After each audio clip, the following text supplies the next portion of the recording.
Hi guys, so you start with 3 coffee shots doubled. That's what you pretty much need. Not that much biscuits, lady's finger, and lady's finger are the best for that. Now what you want to do is to taste the coffee. If the coffee is too hot, it's gonna burn the biscuit, it's gonna melt it, it's not gonna work. Put your finger in there. If it's not burning yourself, perfect temperature. So now what you wanna do is soak them in. So you don't want them to be soaking for too long because you want them to hold what you're gonna do. So let me show you how you're supposed to be down. Up, see? That's it. Make sure it's not excess. Up, you see? No more than that. And you do that for the whole tray. Because you want them to be consistent, crunchy as well, but yet added with some flavors of coffee basically. Turn them, there we go. See, not too much, not too much. So you see, I used 1.5 packs of lady's finger, and I had to adjust with some cutting to make sure the whole bottom of it will be coated with some biscuits. So that should be good enough. You see, like coated everywhere, no space here, and we're gonna do the mix with the mascarpone and everything, okay? While you're gonna do the mascarpone mix, you're gonna put, you see, I put it here in the fridge, let it sit in there, you know, it's gonna infuse and get some flavors out there in the fridge. So now, tiramisu. So for your tray, I will assume more or less, I will need 4 yolk and maybe 5 whites. So what I'm gonna do is, I'm gonna break the eggs, put the yolk already, and let's go. So 4 yolks, a little touch of sugar, and the vanilla essence. Don't put too much sugar because the most important part is on the yolk. On the white, when you're gonna make a meringue, you need more sugar. So add more sugar there than here, and you're gonna whip them now. So by whipping them, you want them to be a consistency, like creamy consistency with what we call blanchir in French, which means whitening in English. So you're gonna whiten, and you want the yolk to turn very pale, like almost white. It cannot be white because it's yellow originally, but that's what it's called. So it's very, no, it's not white, but you see the texture is very creamy, liquid. Your eggs basically burn the yolk and dissolve in the yolk. So now you're gonna add the mascarpone. So you see, I'm wiping the cream. So basically when you got this consistency, just got that thing, put a little sugar, and that same, for 20 ml of cream, I will say add 15 grams of sugar and whip it again. To make sure now it's gonna incorporate well.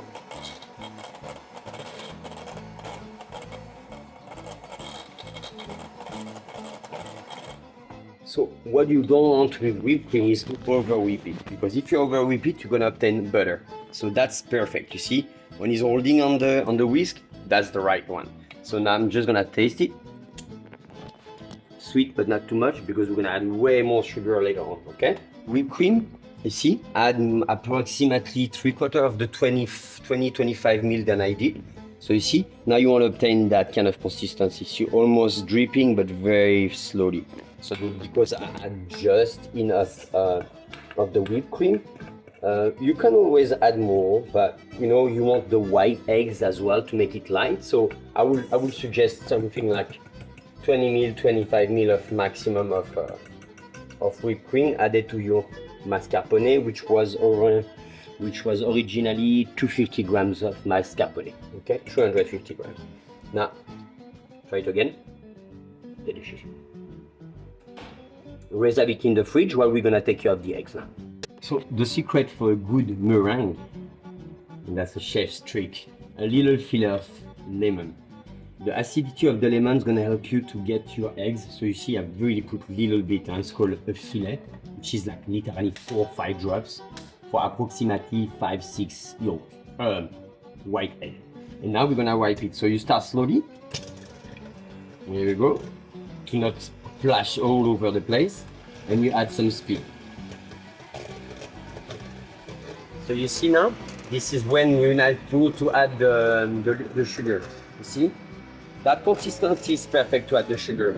So for 6 yolk, I add approximately 170 to 80 grams of sugar.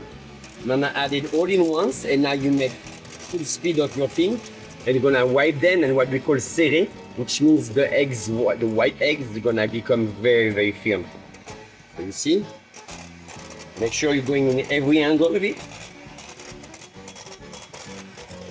And wipe the whisk needs to touch the bottom of the thing, okay? And you see, now you turn a little bit on the side, but you see we are very close to the consistency that I want.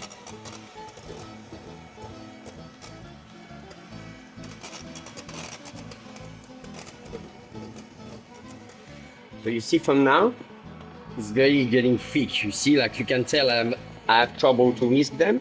This is a good sign. So whisk them for another minute, and you're gonna feel the difference. You're gonna feel and it's harder to turn, and that's exactly what you need. So from now on, you see, you can turn it, they are not folding, so that means the consistency is perfect. So what you want to do now is you want to add your melange of mascarpone and whipped cream together. But you're gonna have to do it very, very gently, because if you don't do it gently, it's gonna break the eggs, it's gonna become watery. That's not what you want. Add it slowly. So I'm gonna add it on the side. Add all my mascarpone mix. I would say, no, not all of it. I would say, yeah, a good 3/4 of it. And gently, very gently, you need to do it like that. You go from underneath, take them and gently, you see, underneath. That's the consistency you want to see, you see. A mousse, cheese mousse basically. Very light, very fluffy, but that doesn't look like water, okay? And now I'm gonna add that to my mix there. So what I'm gonna do is, because I love flavors, I'm gonna add a little bit of cacao powder. I like the bitter one because it can contrast the flavor between sweetness. So I'm just gonna add a little bit on top of it. I'm gonna show you how. Here's the sipper, okay? You put a tiny bit all over it. So you see, that's pretty much what it looks like. So you add a little bit, and now we're gonna add the mix, this fluffy texture, okay? Now you wanna make it look good, so you wanna make it look like spreading all around.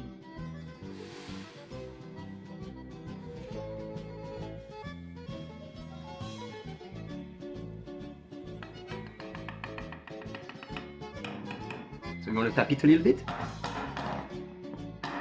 to make sure it's even, but don't tap it too much, otherwise the egg's gonna fall. And now, ready to rack in the fridge. Leave it in the fridge for as long as possible, the more the better.